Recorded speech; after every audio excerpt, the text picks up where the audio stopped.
kabar kawan SAR Indonesia? Kembali lagi di podcast Basarnas, podcast sumber informasi dan sarana edukasi dari Balai Diklat Basarnas. Aduh, semoga semuanya sehat selalu. Gimana, lancar puasanya? Senang banget kembali lagi bersama saya Abex.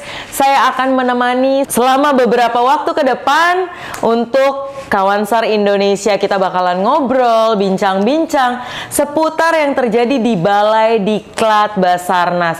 Ada apa aja sih kali ini? Saya masih ditemani oleh narasumber yang gak kalah keren ya dari episode-episode sebelumnya. Setelah banyak pembahasan yang kita tayangkan, ayo udah pada nonton belum? Kalau belum nonton, boleh banget disimak episode-episode sebelumnya di channel YouTube-nya Balai Diklat Basarnas Official. Jangan lupa untuk subscribe, like, komen, kemudian share jika dirasa video ini memberikan banyak manfaat. Biar makin banyak lagi nih yang tahu bahwa banyak banget sumber informasi dan edukasi dari Basarnas. Oke, kalau gitu saya sudah ditemani dengan cowok-cowok ganteng. Hari ini udah ada dua orang yang keren-keren. Selamat datang. Apa kabar Pak Hadi?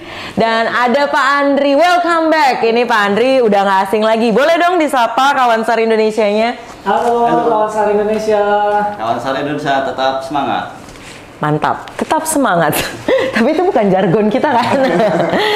Oke, hari ini saya ketemu lagi sama Pak Andri, kemudian ada wajah baru lagi. Seneng banget selalu nih Balai Diklat Basarnas menyajikan sesuatu yang baru, walaupun ada stok lamanya, tapi kita bakalan bahas sesuatu yang baru.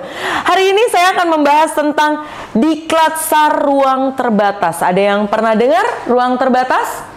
Atau biasa disebut confined space. Ternyata di Basarnas itu juga ada tentang ruang terbatas. Langsung aja kita akan bahas bersama dengan expertnya. Nah, kali ini karena kita udah ngobrol sama Pak Andri, udah banyak tahu dong dengan Pak Andri di episode sebelumnya. Kita bakalan ngulik dulu sedikit bersama Pak Hadi. Dengar-dengar beliau ini diterbangkan langsung. Nggak terbang atau jalan kaki. Beliau ini datang pas banget lagi di Jakarta dan asalnya bukan dari sini. Jadi kita mau cari tahu tentang Pak Hadi Kusnawan. Pak Hadi ini berasal dari kantor SAR Yogyakarta, betul? Ini orang Jogja, wong Jogja istimewa ya. Jogja itu istimewa, selalu ngangenin, selalu punya cerita. Ini dari tadi aja kita sebenarnya udah chit-chat nih soal Jogja. Ini kalau bukan tayangan Basarnas, saya bahasnya soal Jogja ya. Bahaya. Nanti Pak Andri bisa diem-diem aja bisa pulang nanti. Kalau kita ngobrolin Jogja. Pak Hadi, udah berapa lama di Basarnas? Memang aslinya dari Basarnas Jogja, asli orang Jogja atau asli dari kota mana kemudian ditempatkan di Jogja? Boleh dong cerita sedikit. Kalau aslinya saya dari Klaten. Aslinya Klaten, podo, deket-deket. Tetangga. Tetap ya ngaburnya ke Jogja. Wah, tapi kan tetap istimewa. Tetap istimewa, tetap. Dari Klaten, kemudian dari sudah Klaten berapa lama? Dulu saya masuk di Basarnas itu di Merauke, di Papua sana. Pertama kali masuknya. Malah jauh ya. Dari Klaten, Jogja, ini di Merauke. Boleh diceritain nggak dari tahun berapa? Tahun 2008 pasnya di Merauke, masuk di Basarnas. Ikut di Basarnas ya. Pertama ke Merauke itu belum tahu sebetulnya Basarnas itu apa, itu belum tahu sebetulnya. Belum, tuh kan sebetulnya. Ini memang banyak orang terjebak nih. Sebetulnya belum tahu Basarnas itu apa, ya. Terus kemudian merantau, terus daftar CPNS ke apa itu ya, daftar aja ke Basarnas. Iseng-iseng berhadiah. Apa nih Basarnas ya? Udah daftar aja sama saudara diarahin gitu, ya udah daftar. Ya alhamdulillahnya masuk. Terus baru tahu setelah masuk itu ternyata berkecimpungnya soal kemanusiaan, ya lebih. Baru taunya setelah 10 tahun kemudian. Enggak lah ya, pada saat menjalani itu. Ya. Memang di Merauke ditugaskan berapa lama? Dulu di Merauke hampir 8 tahun. Lama cuy. 8 tahun itu bukan waktu yang sebentar loh. Dari 2008 berarti sekitar 2016 kembali lagi ke. Ya, 2016 Januari pasnya. Nah, boleh dong diceritain di Basarnas sendiri ini sebagai apa keanggotaannya, kemudian jenjang karirnya itu dari awal 2008 kemudian ditugaskan kemana saja dan sudah ngapain aja. Tenang Pak Andri, ada kesempatan ya. Ya, pertama masuk di Basarnas Merauke tahun 2008. Terus pendidikan, terus ikut Basarnas Special Group di Jakarta. Wis, mantap. Ini pakai telur nih. Karet doang nggak Pak? Terus Bisa, kemudian ya, untuk pendidikan yang pernah saya ikuti itu untuk reruntuhan di Urbansar di Singapura itu. Terus kemarin ikut tim Inasar juga. ke Turki. Ke Turkinya enggak, kemarin sudah balik ke daerah. Untuk yang di Turki itu teman-teman yang standby di kantor. Oh, oke. Jadi dari Merauke ke Jakarta sempat pelatihan lagi, kemudian balik lagi ke Jogja, ke Klaten. Ke Merauke, terus pindah di waktu posisi pendidikan itu posisi saya sudah statusnya di pegawai di Jogja. Sudah Jogja tahun 2017 ya. 2017. 18 atau 17 ya? 18. Berarti sudah full di Jogja sampai sekarang. Full Jogja. Dari Merauke kembali ke Jogja sudah jadi pegawai tetap. Pegawai tetap. Kemudian sampai sekarang. Sampai sekarang. Nah, Mas Hadi ini seorang rescuer. Ya. Seorang rescuer. Berarti tahu dong kemarin kalau misalkan kawan SAR Indonesia menyimak nih, ada instruktur, ada rescuer, kemudian ada banyak banget lagi. Kemarin ada pranata, ada prawiraswa. Bukan ada apa? Prawiraswa. Pranata, pencarian dan pertolongan, Widya Iswara. Widya Iswara, banyak banget nih. Ada apa? Rewar Mahir? Rescuer Mahir. Rescuer Mahir. Oke. Kemudian kita udah membahas banyak hal. Ini ada rescuernya, nggak lengkap kalau kita nggak ngobrol sama instrukturnya, pelatihnya. Nah, kemarin kita sudah ngobrol sama Pak Andri. Pak Andri ini memang khusus di Balai Diklat Basarnas. Kalau ngomongin karirnya sudah banyak. Bagaimana kalau kita cari tahu tentang apa saja sih spesialisasi yang sudah dilakukan nih sama Pak Andri di Basarnas sendiri? Baik, terima kasih. Sebelumnya karena masuknya memang awalnya dari balai, jadinya punya kesempatan lebih dari teman-teman mungkin yang dari daerah, karena kan untuk mengikuti sebuah pelatihan itu ada urutan ataupun kebijakan-kebijakan dari seorang pimpinan mengapa dia didiklatkan, tapi pastinya seorang ASN itu diberikan kesempatan untuk mengikuti pelatihan gitu kan setiap tahunnya. Nah, karena saya berkesempatan di Balai Diklat dan mungkin baru yang lainnya senior-senior sudah diklat duluan, jadinya udah ikut lagi gitu. Dari tahun 2019 pertama saya ikut pelatihan dasar Latdas. Dilanjut saya dikasih kesempatan untuk mengikuti MFR, yes. Berikutnya saya saat itu masih CPNS dan alhamdulillahnya diberikan kesempatan untuk mengikuti Heli Rescue. Heli Rescue berarti mainnya di ketinggian dong ya, dari helikopter ya. Di jam, terus rating dari helikopter dan sebagainya. Terus setelah Heli Rescue, berikutnya saya diberikan kesempatan lagi untuk mengikuti Confined Space Rescue. Oh, ini yang kita bahas, Confined Space Rescue. Ini SAR di ruang terbatas ya. Terus kemudian? Ya, super alhamdulillahnya lagi, baru ini juga dengan Pak Hadi ini dikasih kesempatan untuk mengikuti diklat SAR Planner. SAR Planner, oke. Yang baru juga ada, coba cek di episode sebelumnya nih. Harusnya ada itu pembahasannya sangat amat seru. Betul. Nah, jadi tadi kan sudah diceritakan dari awal hingga tadi terakhir di SAR Planning itu, ya alhamdulillahnya dapat kesempatan berlebih karena posisinya ada di balai. Karena filosofinya mungkin gimana mau mengajarkan peserta kalau misalkan instrukturnya belum mempunyai ilmu tersebut. Betul, instruktur harus lebih tahu dulu dong ya sebelumnya seperti apa. Dan berarti baru kemarin ya ngikut nih SAR Planningnya. Oke, nah kalau Pak Hadi sendiri nih, untuk yang sudah diikuti itu pengalaman diklatnya apa saja?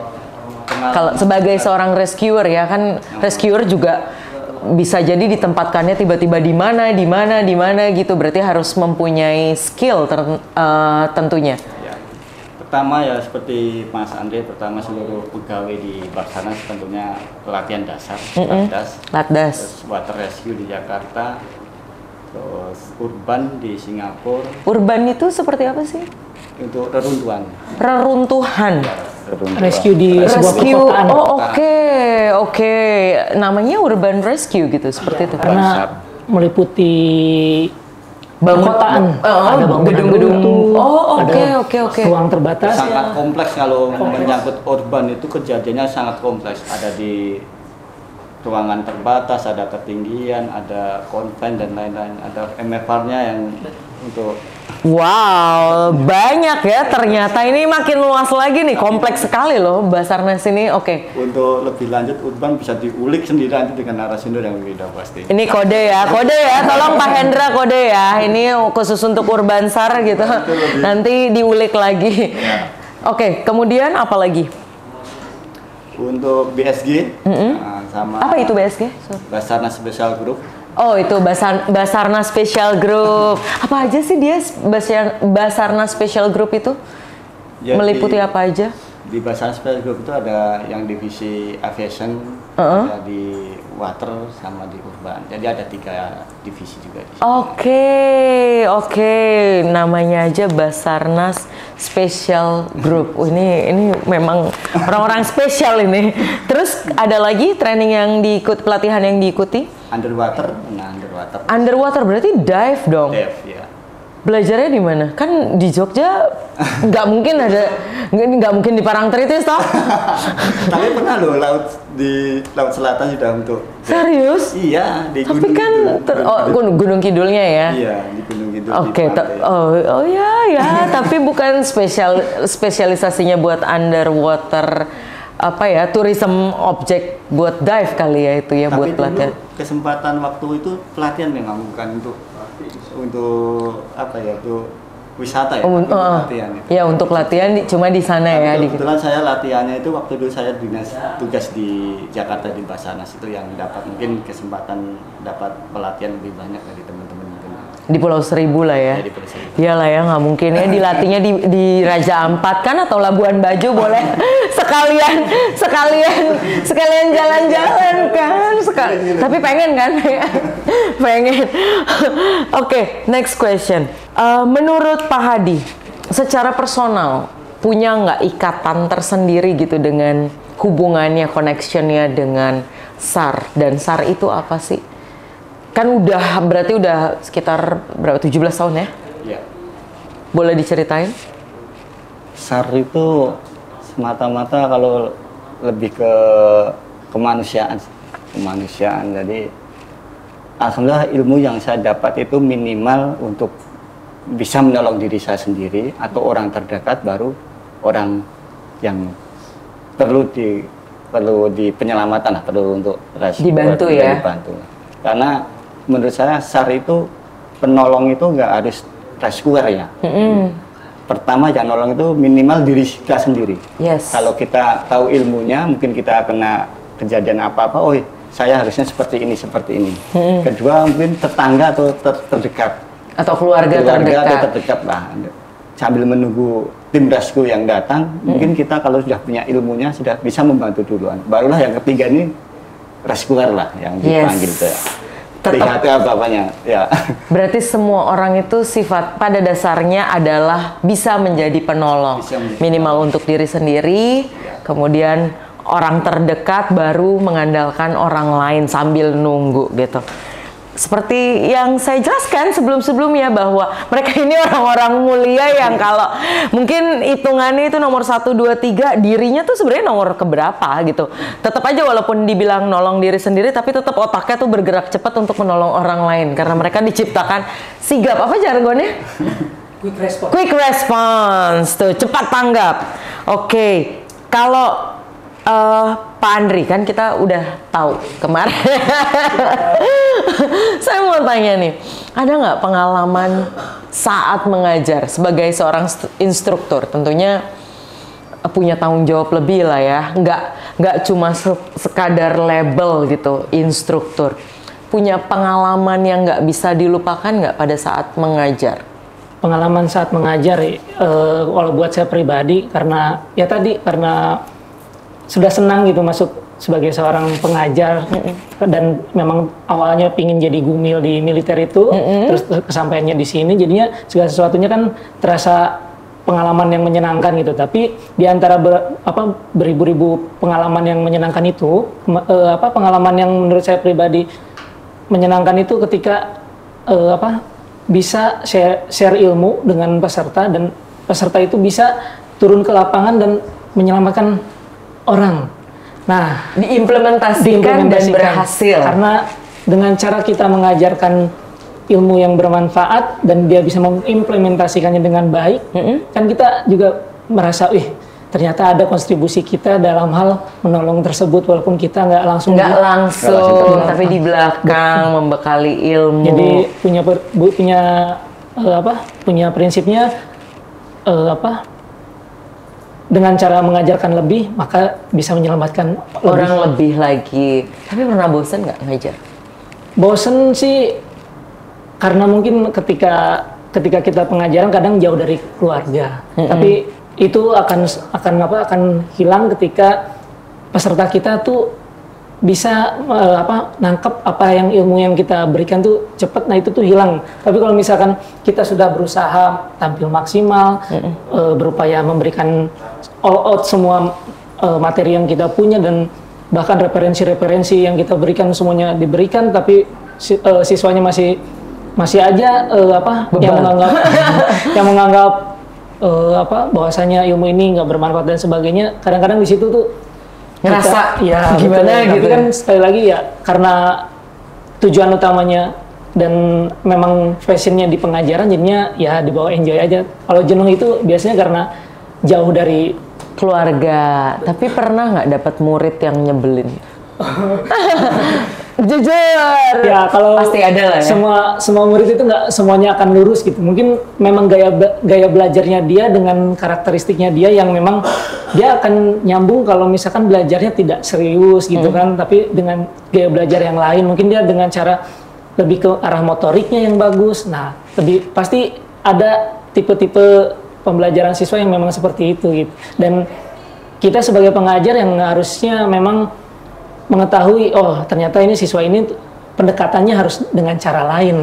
Oke. Tapi ada disiplin yang diterapkan juga dong tentunya. Kalau disiplin, ya Basarnas pastinya sudah punya ketentuan sendiri dengan peraturan tersendiri bagaimana sebagai seorang siswa itu seperti apa gitu. Oke. Nah, kita udah kulik tentang Pak Hadi, tentang Pak Andri, tentang instruktur dan seorang rescuer. Bagaimana awal mulainya dengan beberapa cerita singkat di pribadinya. Kemudian sebagai seorang instruktur di balik pengajarannya. Kita bakalan bahas masuk ke pembahasan kita nih, Diklat SAR di ruang terbatas atau confined space. Ini sebuah diklat yang berbeda. Mungkin teman-teman sendiri, kawan SAR Indonesia masih, apa sih ruang terbatas itu? Kayak gimana sih ruang terbatas itu? Nah, stay tune terus di sini karena kita bakalan kupas tuntas tentang ruang terbatas. Oke, kita lanjut lagi obrolan kita yang bikin penasaran karena ini sesuatu yang baru juga buat saya pribadi, Diklat SAR di ruang terbatas. Karena sebelumnya saya pernah cerita bahwa saya belum kenal Basarnas the whole package. Bener-bener Basarnas itu orang-orang yang memakai baju orange, yang menyelamatkan orang pada saat bencana alam. Dan rata-rata konsepnya memang hanya bencana, tapi ternyata Basarnas sendiri itu bergeraknya di banyak sekali bidang. Bahkan tadi disebutkan ada yang namanya selain water rescue, kemudian ada hutan gunung juga, dan tadi ada urban, kemudian sekarang SAR di ruang terbatas. Dan ini kita akan bahas, saya nggak sabaran loh ini confined space ini, karena saya taunya ruang terbatas itu hanya bentuk pekerjaan orang-orang yang bekerja di dalam satu ruangan terbatas. Nah, kita langsung tanya ke pakarnya. Boleh tolong diceritakan tentang definisi dari dan ruang lingkupnya nih diklat SAR di ruang terbatas.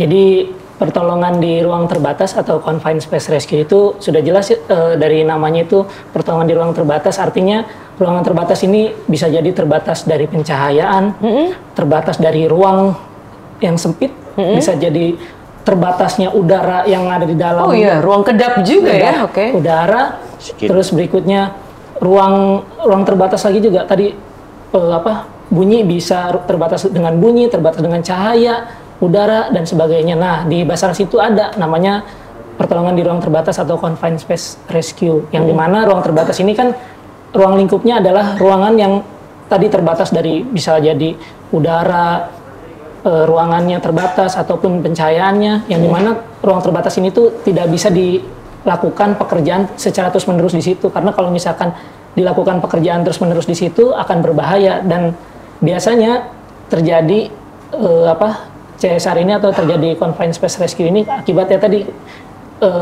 tempatnya sudah terbatas dan dia ada korban di dalamnya, dan bagaimana cara menyelamatkan orang tersebut di dalam ruangan terbatas, karena ruangan terbatas ini bukan tempat yang biasa kita tempati. Namanya juga ruang terbatas.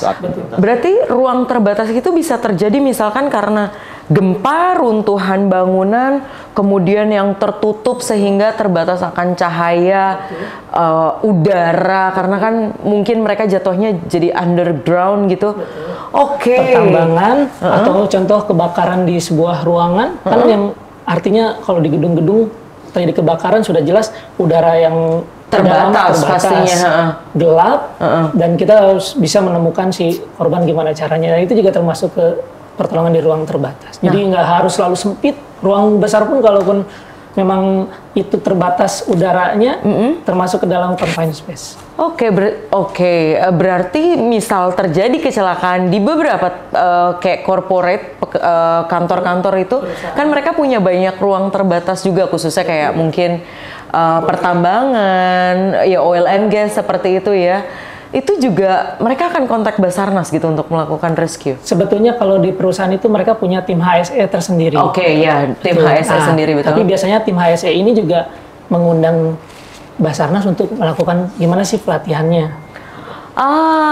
Berarti yang dituangkan mereka hanya dapat pelatihan mungkin basic kali ya, kalau masih bisa ditolongin dalam skala kecil, berarti mereka bergerak sendiri. Mungkin biasanya orang-orang yang bekerja ruang lingkup di situ bagaimana cara bekerja di ruang terbatas itu seperti apa. Nah, tapi kurangnya mungkin mengapa mereka mengambil pelatihan di kita itu karena di kita ada tekniknya gimana merescue orang yang tadi sudah terjadi kolaps, kecelakaan di ruang terbatas. Karena kan belum tentu orang yang biasa tinggal atau bekerja di situ sudah bisa menyelamatkan si. Iya, karena memang bekerja di ruang terbatas sendiri itu memang punya sertifikasi khusus ya, tidak sembarangan orang. Nah, tapi di sini tadi dibahas ada kebakaran, itu menjadi satu konflik tentunya di ruang terbatas dan bagaimana kita cara merescue-nya, responsibility-nya. Saya mau tanya nih ke seorang rescuer. Seneng banget saya nyebut rescuer itu. Apa bedanya dengan tim Basarnas yang diturunkan untuk menyelamatkan orang-orang yang ada di kejadian kebakaran dengan tim dari pemadam kebakaran? Apakah saya masih bingung nih.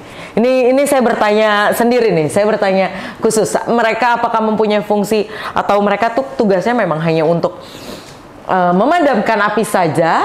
Kemudian nanti akan ada tim SAR sendiri dari Basarnas gitu untuk menyelamatkan orang-orang di dalamnya atau seperti apa? Kalau tugas pokoknya sih memadamkan api dan sebagainya tetap masih dari pemadam kebakaran damkar ya. Kita ketika nanti dihadapkan suatu kejadian yang tadi makanya saya gambarkan ketika satu ruangan ini terbakar kan bisa jadi seperti itu kan. Tapi untuk kejadian sebenarnya biasanya yang memadamkan apinya dulu kan pemadam kebakaran. Tapi nanti kalau misalkan pemadam pun mereka belajar menyelamatkan orang juga ya. Confined space ini confined space juga. Nah, jadi maksudnya contoh yang tadi confined space yang kebakaran itu maksudnya ketika ruangan yang tadi terbuka besar, ruangannya luas, tidak sempit, tapi di dalamnya ada kebakaran, itu menjadi sebuah masuknya tetap confined space. Tapi kalau misalkan tupoksinya tetap, kalau tupoksinya petugas pemadam ya. Oke. Tentunya tetap ya, Basarnas pun memang mempunyai stakeholder, masing-masing mempunyai tugas dan tanggung jawabnya di lapangan. Sebagai seorang rescuer, pernah nggak nanganin kasus di confined space? Pernah. Di mana? Di Gunung Kidul, di Jogja pernah, di Gunung Kidul pernah. Di apa? Kejadian apa? Kejadiannya itu ini di sumur. Sumur termasuk confined space. Catat, itu adalah ruangan terbatas. Sumur kering, sumur basah. Kering pernah, basah pernah. Oke, apa yang terjadi? Kalau di Gunung Kidul kemarin itu kasusnya itu kan banyak ya kejadian bunuh diri apa itu kan banyak ya di Gunung Kidul. Oke, saya baru tahu loh. Aduh, sudah tinggal di Jogja masih stres juga gitu. Apa kabar kami yang tinggal di sekelilingnya dengan ruko-ruko dan gedung pencakar langit doang? Itu di Gunung Kidul kalau yang itu kan kebanyakan kasus bunuh diri kan banyak di sana. Bunuh dirinya ke sumur. Ini kalau kemarin saya ngobrol sama Pak Dwi, bunuh dirinya naik tower ya. Ini Basarnas menangani banyak case ya. Iya, case-nya banyak. Kalau di kota juga pernah itu pemuda-pemuda itu pada nongkrong di atas sumur gitu yang aduh, oke, nongkrong di atas sumur, oke. Papanya jebol turun jatuh lah. Kenapa nggak nongkrong di atas jamban gitu loh? Oke, bagaimana mencari sensasi? Ya mungkin adem kali ya, adem. Gimana? Saya penasaran bagaimana seorang rescuer menolong orang di ruang terbatas tersebut? Ya tentunya pastinya kita memastikan dulu kalau di ruang terbatas apakah kita cek dulu dengan gas detektor apakah ada gas-gas yang berbahaya tidak utamanya. Kan banyak kejadian tuh niatnya nolong tapi jadi ditolong juga kan, betul. Yang mau nolong tapi jadi masuk daftar list butuh pertolongan ya, jadi survivor. Iya. Kemudian? Ya itu kita cek dulu untuk memastikan bahwasanya sebelum tim turun itu kita harus memastikan bisa nggak ini diturunkan, bisa nggak? Semua dalam keadaan aman dulu. Aman untuk semuanya dulu baru action untuk. Oke, alat apa aja sih, perlengkapan dan peralatan apa aja? Minimal paling ya ini SCBA. SCBA? Saya taunya SCBD. Apa itu SCBA? Ya itu alat bantu pernafasan untuk ruang terbatas. Saya tabung selang kalau di air kan. Scuba. Kalau di ruang terbatas. Semacam oksigen. Self breathing apparatus. Oh, self-contained breathing apparatus. Oke. Kemudian ada lagi alatnya? Minimal itu. Minimal itu. Di luar dari itu tali segala macam sudah tetap. Itu pun tergantung medannya ya. Tapi kan kayak sumur kan tetap harus pakai rappling dong. Maksudnya rappling atau minimal SRT-an gitu? Iya, minimal seperti itu. Kalau sumur itu kesulitannya pertama ya memang dari judulnya saja ruangannya terbatas ya. Untuk bawa alat sama body saja kadang sudah press. Kadang sempit. Sudah press terus harus menjangkau ke korban gitu. Nah, itu tantangan tersendiri lapangannya seperti itu. Tapi wow. Luar biasa. Mengevakuasi menolong itu biasanya kita entah bagaimana itu caranya, yang penting kita bisa gitu ya. Oke. Bisa diperkembangkan nanti di lapangannya seperti apa gitu. Bisa improve lah ya, karena memang melihat dulu kondisi medan seperti apa baru nanti dilakukan. Karena kan kemarin kayak di planning pun itu bisa ada improvisasi yang bisa dilakukan tentunya dengan keputusan-keputusan bersama atasan. Ini pertanyaan. Tapi boleh di garis bawahnya, sebelum improve itu minimal kita sudah tahu dasar yang benar itu seperti apa. Iya, dan bisa membaca resiko ya, tentunya. Bisa membaca resiko, nggak sekedar improve gini. Tahu-tahu ya. Bisa improve itu.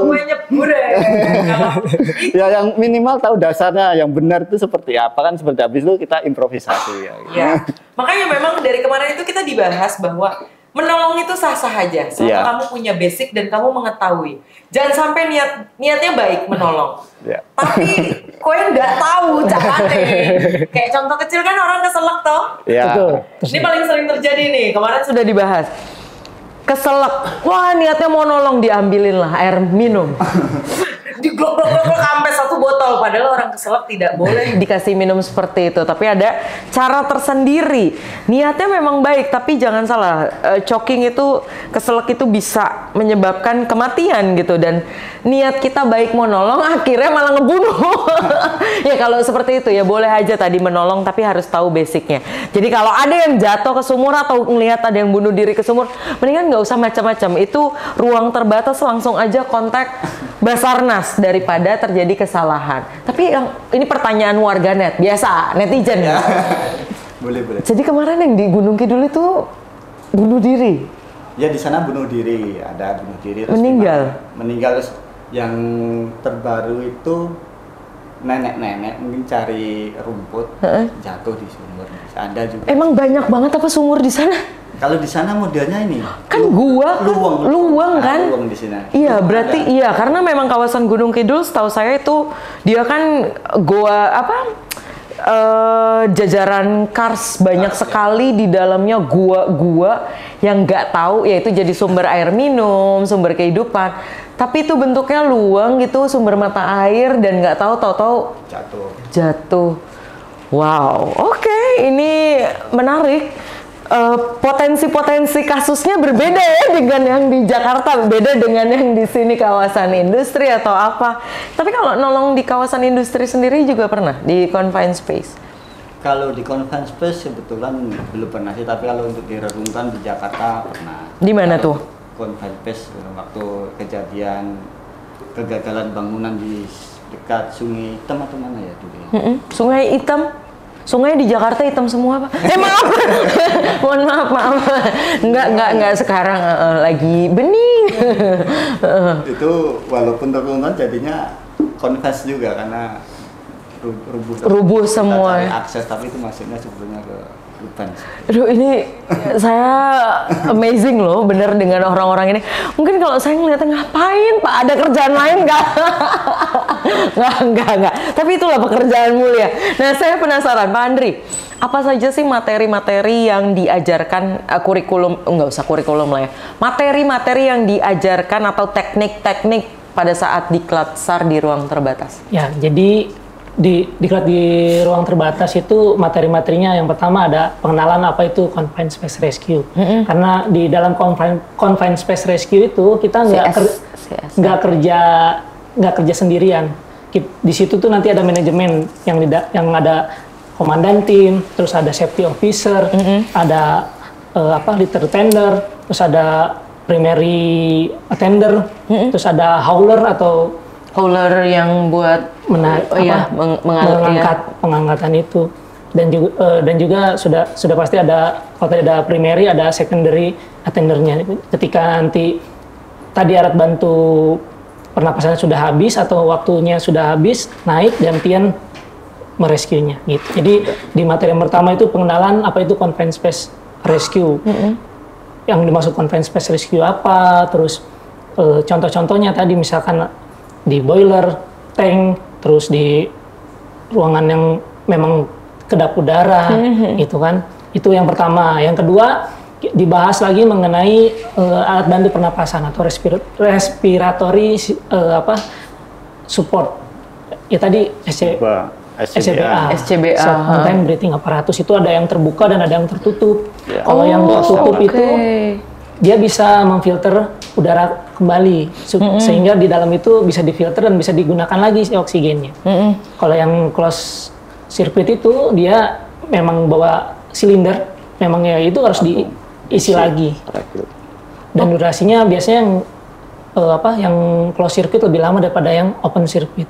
Jadi bukan hanya membahas ruangannya, tapi ada juga bagaimana cara memakai alat-alat dan cara Downing kayak downing dopingnya.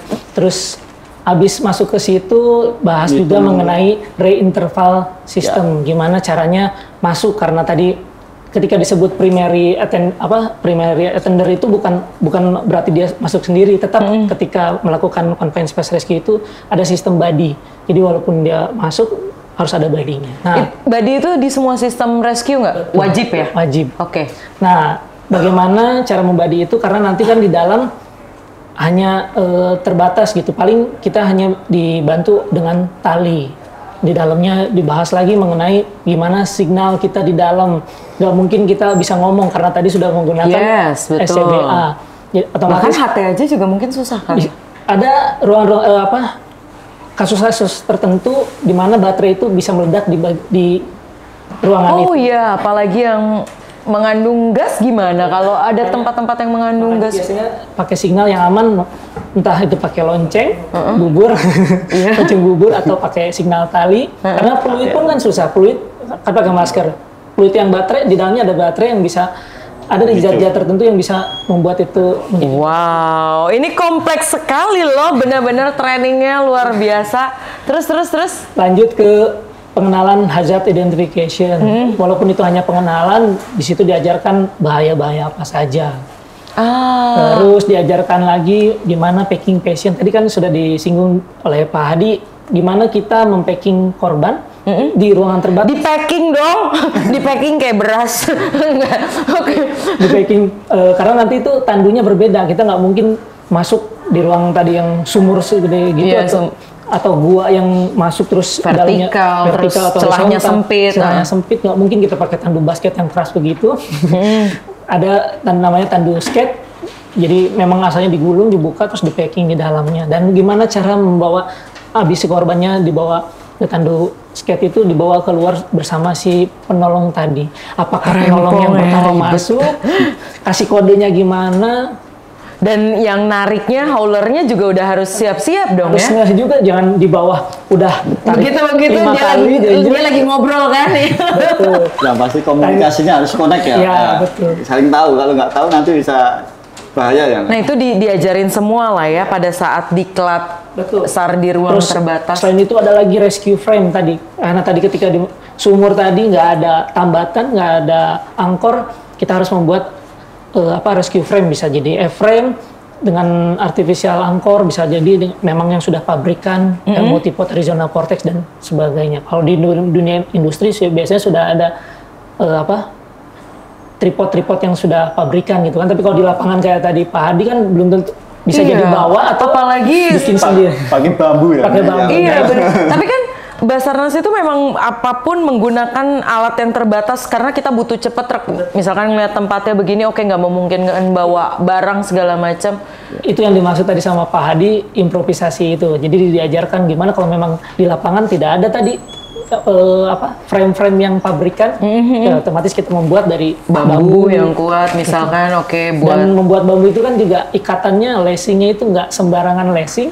Kalau talinya cuma tali sepatu doang mungkin. Tali sepatu bisa, yang di rescue semut. Nah pada saat diklat, apakah dilakukan juga prakteknya di ruang terbatas? Betul. Di sini ada. Betul. Di sini di Balai Diklat itu kami punya namanya Confined Space Simulator. Tepatnya ada di belakang, di dekat. Memang digabungkan dengan simulator CSSR itu urban, supaya bergabung dengan urbannya. Jadi di situ udah langsung sekomplek, maksudnya biar nggak pindah-pindah. Aduh, ajak saya jalan-jalan dong. Saya di studio ini melulu sama di pantry. Di dalamnya itu dibuat seperti labirin yang dimana memang gelap, sempit. Terus habis itu kita harus nemuin jalan tersendiri. Di tengah-tengahnya nanti disimpan biasanya manekin. Terus habis itu ada pengasapan dan kita harus cari. Nah, gimana kalau peserta diklatnya ternyata mereka punya kayak fobia dengan celah sempit atau? Betul. Nah, jadi untuk yang Confined Space Rescue ini, sebelum mengikuti pelatihan ini, di persyaratannya ditulis tidak memiliki fobia di ruang terbatas. Karena tidak bisa memaksakan. Iya benar, karena memang ada satu penyakit sendiri yang memang kalau kita udah bicara fobia ruang terbatas atau fobia saya lupa, celah sempit itu udah susah gitu mau ditanganin karena dasarnya memang sudah takut sendiri kan. Wah menarik banget ya, jadi pelatihan kemudian ada simulasinya juga di ruangan simulator. Nah Pak Hadi, bagian diklat yang mana yang paling sulit dipelajari? sulit dipelajari. Yang paling ini mumet mumet ya otaknya. Nggak masuk itu. Raketa pokoknya ini nggak bisa, kok bisa gitu loh diajarkan itu tapi susah untuk diimplementasikan. Kalau saya ini untuk pendidikan dan latihan itu yang untuk sifatnya untuk rescue itu mungkin semua bisa dipelajari walaupun bertahap ya. Kalau yang untuk sifatnya shirt yang paling mumet. Iya, yang paling mumet. Yang barusan kita laksanakan ini sarplan. Oh iya, berarti benar. Saya dengar pun dari bisik-bisik tetangga ya sepanjang saya jalan lewat koridor ini, wah sarm planning itu hitungannya ada pusing banget, mumet banget ya. Sebenarnya ada slogan sih sebetulnya. Perlu ketelitian. Iya. Perlu ketelitian. Ketelitian, jangan nyontek, jangan bolos. Fokus seperti itu. Diklat untuk shotnya seperti itu, yang paling pusing yang ini. Oke. Berarti untuk confined space aman lah ya semua. Itu kan teknis ya. Di sana nggak ada perhitungan ya? Ya.